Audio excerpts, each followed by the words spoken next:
Let me ask you something. If I told you a team just won the Super Bowl, without a superstar quarterback, without a high-flying offense, and without doing what the modern NFL says you have to do, you'd probably say, yeah, right? But that's exactly what the Seattle Seahawks just did.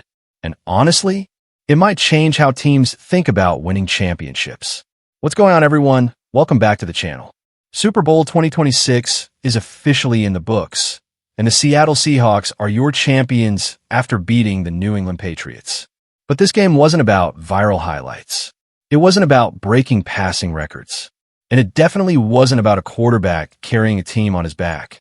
This was about something much simpler and much harder, playing complete football. Right now, the NFL is obsessed with quarterbacks.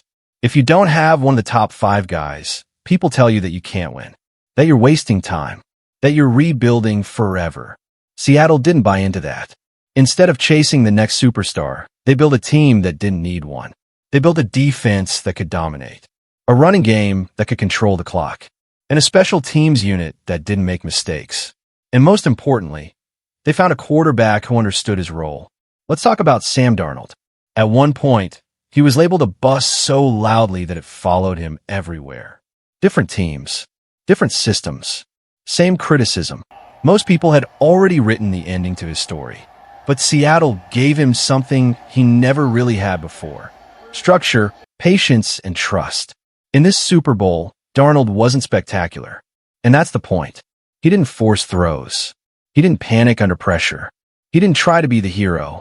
He just ran the offense, made smart decisions, and let the team do the rest. In a league that worships stats, Darnold reminded everyone that poise still matters. If there was one unit that truly decided this game, it was Seattle's defense. From the very first drive, they were aggressive. They hit hard. They closed fast. And they made life miserable for the Patriots' offense. Quarterback Drake may never got comfortable. Every drawback felt rushed. Every mistake got punished. And when Seattle forced a strip sack that turned into a defensive touchdown, you could feel it. The momentum was gone. At that moment, this stopped being a close game and became Seattle's game. Defense didn't just win in the Super Bowl. It controlled it. Now here's the part that doesn't get enough attention. Special teams. Jason Myers stepped onto the biggest stage in football and delivered a kicking performance we rarely see in Super Bowls.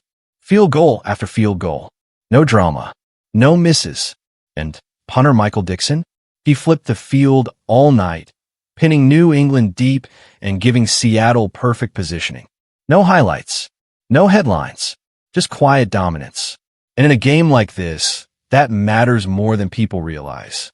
While quarterbacks usually steal Super Bowl MVPs, this one belonged to Kenneth Walker III. Every run was physical. Every yard was earned.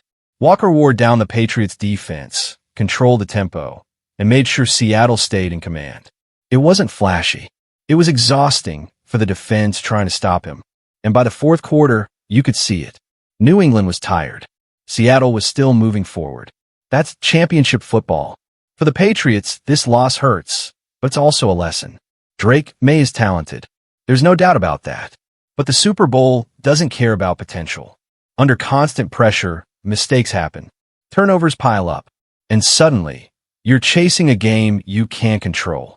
This wasn't a collapse. It was inexperience meeting elite execution. Here's the real takeaway from Super Bowl 2026.